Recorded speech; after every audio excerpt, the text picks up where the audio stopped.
सन 1983 पूरे इलाके में सिर्फ एक ही नाम का खौफ था, पान सिंह तोमर। लोग उन्हें डाकू कहते थे। तभी हमें एक पत्रकार दिखाई देता है जो हिम्मत करके डाकू पान सिंह तोमर का इंटरव्यू लेने जाता है, ताकि लोगों को पता चल सके कि आखिर पान सिंह ने फौज छोड़कर डाकू बनने का रास्ता क्यों चुना। तब पान सिंह अपनी पूरी कहानी सुनाना शुरू करते हैं। सन 1950 में जब पान सिंह फौजी बनकर घर लौटते हैं तो उनकी पत्नी उनसे खुश होने के बजाय नाराज नजर आती है, क्योंकि पान सिंह कुछ दिनों की बात कहकर पूरे 2 साल बाद ट्रेनिंग खत्म करके घर आए थे। पान सिंह अपनी पत्नी को बताते हैं कि जब वो और उनके साथी फौज में 2 दिन लेट पहुंचे थे, तब सजा के तौर पर उन्हें अपना सामान सर पर रखकर ग्राउंड के 10 चक्कर लगाने को कहा जाता है। पान सिंह ने बहुत जल्दी 10 राउंड पूरे कर लिए, लेकिन सूबेदार को लगा कि वो झूठ बोल रहे हैं, इसलिए उन्होंने पान सिंह को दोबारा 10 राउंड दौड़ने को कह दिया। तभी कर्नल की नजर पान सिंह पर पड़ती है। वो देखते हैं कि पान सिंह इस सजा से थके नहीं थे, बल्कि पूरे मजे से दौड़ रहे थे।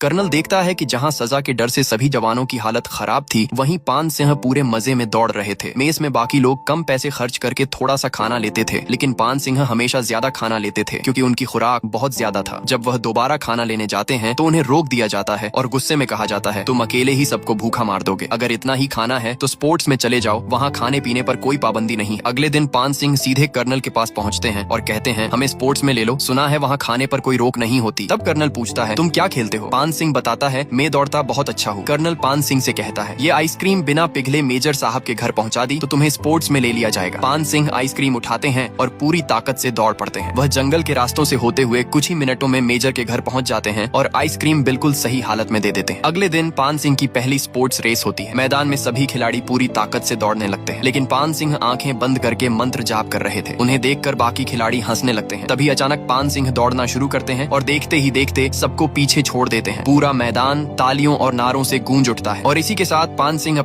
सिंह अपनी पहली रेस में दूसरा स्थान हासिल कर लेते हैं। कर्नल हैरान होकर देखते हैं कि जहां बाकी जवान रनिंग के बाद बुरी तरह थक चुके थे, वहीं पान सिंह आराम से केले खाने में लगे हुए थे। एक दिन आर्मी सेंटर में सभी जवानों को बंदूक चलाने के लिए दी जाती है, लेकिन एक नया जवान डर के मारे गन नहीं चला पा रहा था। तब पान सिंह उसे सही तरीके से बंदूक चलाना सिखाने लगते हैं। तभी सूबेदार वहाँ आ जाते हैं और गुस्से में पूछते हैं, क्या हो रहा है यहाँ? पान सिंह बताते हैं, सर ये नया मोड़ा है, हम इसे बंदूक चलाना सिखा रहे थे। ये सुनकर सूबेदार डांटते हुए कहते हैं, वो नया है और तू क्या यहीं पैदा हुआ था? चल अब तू गन चला कर दिखा। पान सिंह बंदूक उठाते हैं और एक ही बार में 5 गोलियां सीधे निशाने पर मार देते हैं। ये देखकर सूबेदार हैरान रह जाते हैं। तब सूबेदार उनसे पूछते हैं, कहाँ से हो तुम? पान सिंह बताते हैं, साहब हम चंबल से हैं, हमारा पूरा खानदान बागी रहा है, आज तक पुलिस भी नहीं पकड़ पाई। यह सुनते ही सूबेदार पान सिंह को तुरंत कर्नल के पास ले जाया जाता है, लेकिन जांच करने पर पता चलता है कि उनके खिलाफ कोई कानूनी रिकॉर्ड नहीं है, इसलिए उन्हें छोड़ दिया जाता है। पान सिंह की शानदार फिटनेस और ताकत देखकर उन्हें आर्मी फिजिकल ट्रेनिंग सेंटर भेज दिया जाता है, जहाँ नेशनल